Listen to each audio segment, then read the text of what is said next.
প্রচণ্ড গরমে যেন ফুটছে গোটা নিউ ইয়র্ক। নিঃশ্বাস নিতে গেলেই মনে হচ্ছে আগুনের হলকা এসে লাগছে গায়ে। এক নজিরবিহীন ও ঐতিহাসিক তাপপ্রবাহে কার্যত স্থবির হয়ে পড়েছে নিউ ইয়র্ক ও এর আশপাশের এলাকা। বৃহস্পতিবার দুপুরে নিউ ইয়র্কের মূল তাপমাত্রা ছিল ৯৮ থেকে ১০১ ডিগ্রি ফারেনহাইটের কাছাকাছি, কিন্তু ক্রান্তীয় অঞ্চলের আর্দ্র বাতাস পুরো শহরকে যেন একটা গরম কম্বলে মুড়িয়ে দিয়েছে। নিউ ইয়র্কের বহুতল ভবন আর পিচঢালা রাস্তা দিনের উত্তাপ ধরে রাখছে, ফলে রাতেও তাপমাত্রা ৮১ থেকে ৮৪ ডিগ্রির নিচে নামতে পারছে না। এই হিট আইল্যান্ড প্রভাব মানুষের শরীরের স্বাভাবিক তাপমাত্রা নিয়ন্ত্রণের ক্ষমতা কেড়ে নিচ্ছে। এসি ছাড়া এই অবরুদ্ধ গরমে টিকে থাকা প্রায় অসম্ভব। অনেক অনেক অনেক কষ্ট হচ্ছে, বাসায়ও কষ্ট, বাইরেও তো আরো কষ্ট। এসির মধ্যে থেকেও কষ্ট পাই। এখন একটু হাঁটে আসলাম, রোদেও যেতে পারছি না, ছায়ার মধ্যেও গরম লাগছে। আমরা তো অনেকদিন আমেরিকা আছি, কিন্তু এরকম ঘাম বাইরে নেই। আমেরিকার দিনে ঘুম, আজকে দিয়ে গরমে ঘামতেছি, শরীর ভিজতেছে। বাইরে দাঁড়াইছি তাও ছায়ার মধ্যে, তাও থাকা যায় না। এদিকে জনজীবনকে স্বস্তি দিতে শহর জুড়ে জরুরি অবস্থা চালু করা হয়েছে। খুলে দেওয়া হয়েছে শত শত সরকারি কুলিং সেন্টার। প্রশাসন স্পষ্ট জানিয়েছে, ঘরে যাদের এসি নেই তারা যেন এক মুহূর্ত দেরি না করে নিকটবর্তী কুলিং সেন্টারে চলে যান।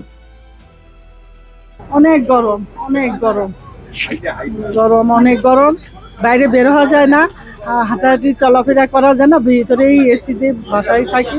নিউ ইয়র্কে সৌদি আরবের মতো আজকে গরম। এরকম গরম আমি যখন সাউদিতে কাজ করেছিলাম, যখন ছিলাম, তখন আমি এরকম গরম সাউদিতে অনুভব করেছি। আজকে এখানে সেই গরমটা আমি অনুভব করলাম বলে আমার সাউদির কথা মনে পড়লো। তীব্র উত্তাপের প্রভাব পড়েছে শহরের লাইফলাইন বা যোগাযোগ ব্যবস্থায়।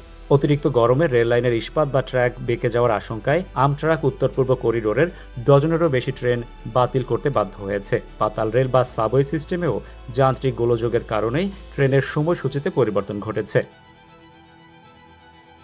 অতিরিক্ত খুবই বেশি গরম, এবং এই গরমে অসুস্থ হয়ে যাওয়ার সম্ভাবনা বেশি। সবারই সাবধান থাকা উচিত, তাতে গরমে বাসাতে বেশি না বেড়ায়। যারা বয়স্ক তাদের তো আরও বেশি বাসাতে না বেড়ানো উচিত। সামনেই ৪ঠা জুলাই, আমেরিকার স্বাধীনতা দিবসের দীর্ঘ ছুটি, কিন্তু তীব্র গরম অনেকেরই ঘুরতে যাওয়ার পরিকল্পনায় বাদ সেধেছে। নজিরবিহীন এই তাপপ্রবাহে বাতাসে অতিরিক্ত আর্দ্রতার কারণে প্রকৃত তাপমাত্রা ১০০ ডিগ্রি হলেও শরীরে অনুভূতি হচ্ছে প্রায় ১১৫ ডিগ্রি ফারেনহাইট। এমনকি রাতেও পারদ ৮১ ডিগ্রি ফারেনহাইট থেকে ৮৪ ডিগ্রি ফারেনহাইটের নিচে না নামার পূর্বাভাস থাকায় মানবদেহ নিজেকে ঠান্ডা করার সুযোগ পাচ্ছে না, যা জনস্বাস্থ্যের জন্য চরম ঝুঁকিপূর্ণ। পুরো নিউ ইয়র্ক জুড়ে বয়ে চলা স্মরণকালের ভয়াবহ এই তাপ প্রবাহে অতি প্রয়োজন ছাড়া কাউকে ঘরের বাইরে বের না হওয়ার পরামর্শ দিচ্ছে সিটি কর্তৃপক্ষ। পাশাপাশি সুস্থতার জন্য সবাইকে হালকা সুতি কাপড় পরিধান, ছাতা ব্যবহার এবং বেশি বেশি তরল জাতীয় খাবার খেতে হবে। Rashed Bappi, ATV USA, new York, যুক্তরাষ্ট্র। এটিভি ইউএসএ, বিশ্বজুড়ে বাঙালিয়ানা।